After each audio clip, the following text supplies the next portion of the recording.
Sometimes in order to be purposeful about writing the next chapter in that story, we have to actually go back and look at previous chapters, right? By doing that, we can learn about our gifts, our talents, and see just how resilient we really are. Now, since I'm encouraging you to look at your story, I knew that I had to go back and look at my story. And I've shared parts of my story before at past conferences.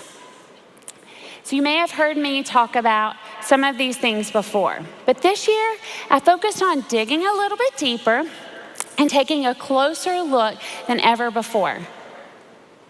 Y'all have heard me say before that I was the average student, and I was fine making C's. I had parents that divorced whenever I was 6 years old, and they still poured in me and invested in me. I began my college experience at a community college, and I took a few remedial courses. And I was the average student, but I proceeded to move on to the University of Tennessee at Chattanooga and got that marketing degree. Got married when I was 19, still married to the same guy.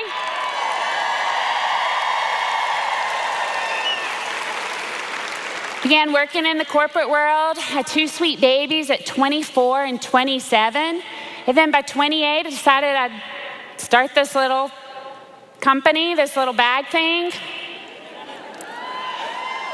And I struggled as I moved from my fun position, starting that little bag thing as an entrepreneur.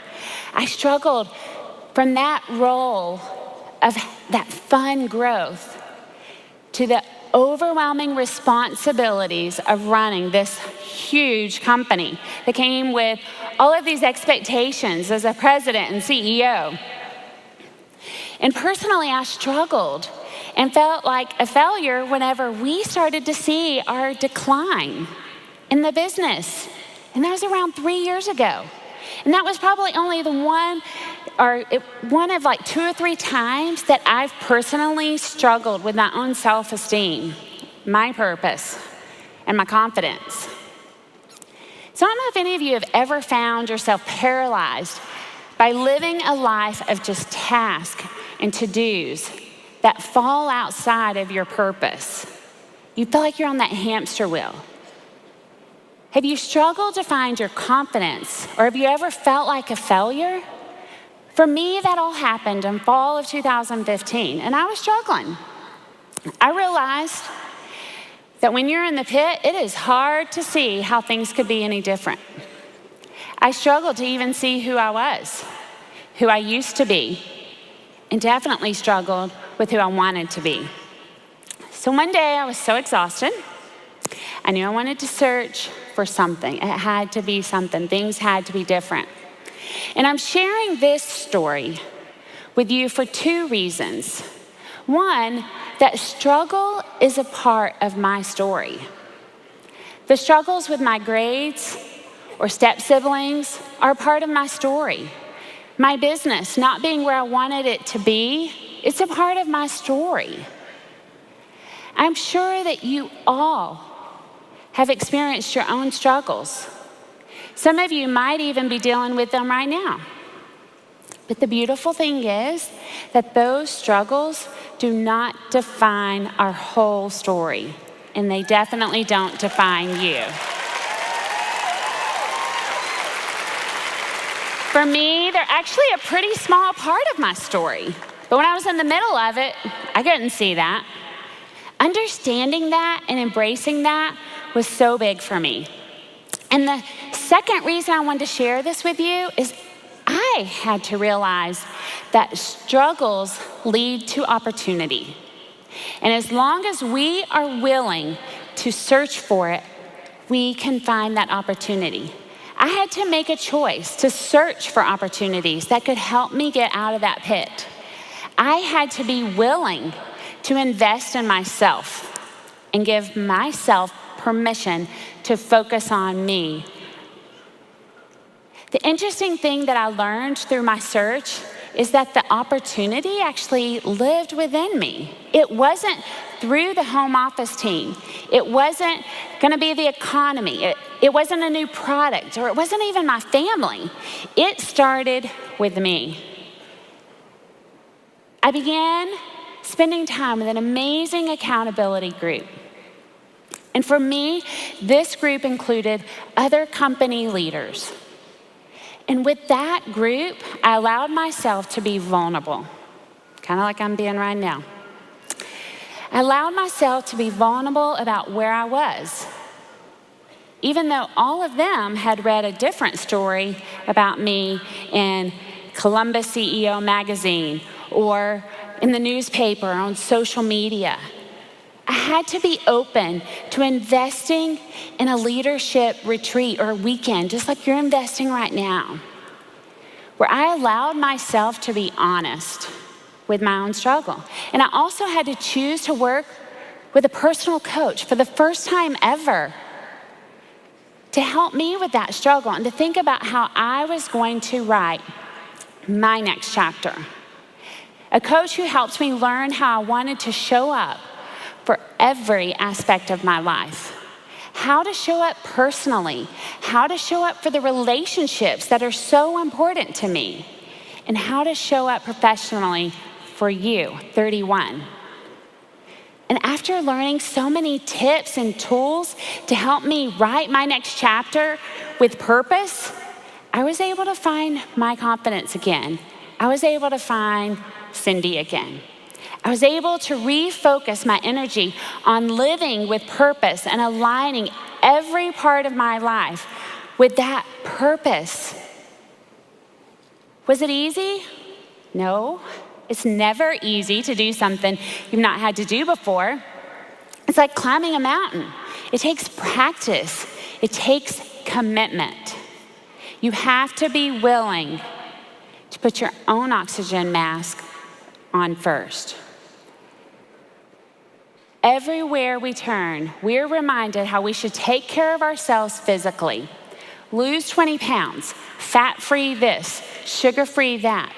But where is the marketing to remind us to focus on our calling, our confidence, and our why?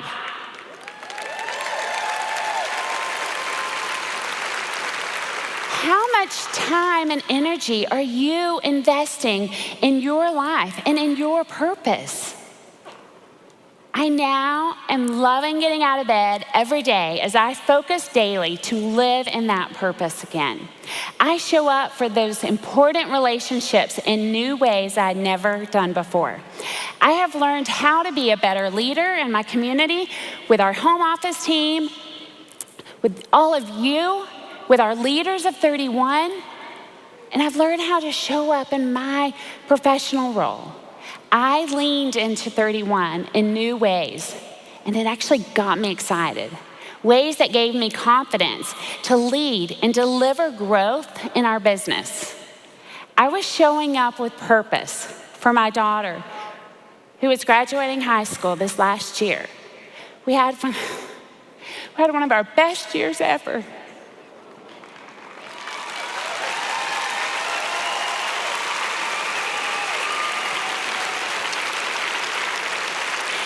I showed up for my marriage in new ways, and that had an amazing impact on me and our whole family. My story had a turning point last year, and as I saw myself living out my purpose in stronger ways and tapping into more of my potential, I began to think about how do women get access to the personal coaching or similar life tools to help them tap into more of their full potential. You have heard me share so many times on this stage Mary Kay's quote that most women only tap into 10% of their potential. I have shared my desire for each of you to tap into more of your purpose, your why, and your potential. But this year I'm excited because I have been working with a personal coach that I mentioned a while ago, Craig Wiley. And I've been working with him to see how we could create an affordable way for you and other people in our lives to get access to some of the tools that I was getting access to that had such a positive impact on me during the past 18 months. I told Craig, I said, Craig, unfortunately, I can't pay for you to coach all these ladies. But we knew we wanted to do something to figure out a way to help women, to help others, to get access to some of these story writing tools for your own lives. So the two of us worked together to create an online coaching experience. We built a little team to help us do it because we both have full-time jobs. And it ended up becoming something called Fit Within. We both believe in sharing this coaching experience with more people. And so we used our personal resources, extra time outside of work, weekends, and we invested in our Fit Within team to help carry out this amazing vision. We worked with that small team to create online tools that we could test with a small group of women. And because I wanted to see if it would have the same impact through online coaching as it had with me doing the personal coaching. So at Leadership Council in February of this year, or end of January, I shared a little bit of this personal story. And I offered those leaders to be able to test this, to see if it was something that would even work. The impact we saw during that test experience was incredible. A few of their quotes were Fit Within changed my life, plain and simple, by Juliet Quintero. Lisa Niederberger said, this program has power, true power. Jenny Like said, I have achieved a sense of freedom, peace, and joy that I've always craved but never truly felt. Sarah Hardy said, God gave me this opportunity at the precise moment that I needed it. In the past, I've shared a lot of great book recommendations. You guys know I love to read. And I've shared other ideas that could impact your life and by extension, impacting your business. But we know real change doesn't just come from reading a book, or it doesn't just come from a couple of days at conference. Real change comes from developing those healthy habits over time. And so that's why we developed a program that's like an 8-week program so that you can consistently use self-reflection exercises that'll help you identify and embrace your life purpose and enhance the positive impact that you're having on everyone around you and for you to help write your story. So if you're wanting to tap into more of your potential, like I was searching to tap into more of my potential, or if you're wanting to double your business or your income, if you're wanting to live with so much energy and purpose that people are walking up to you going, what's different?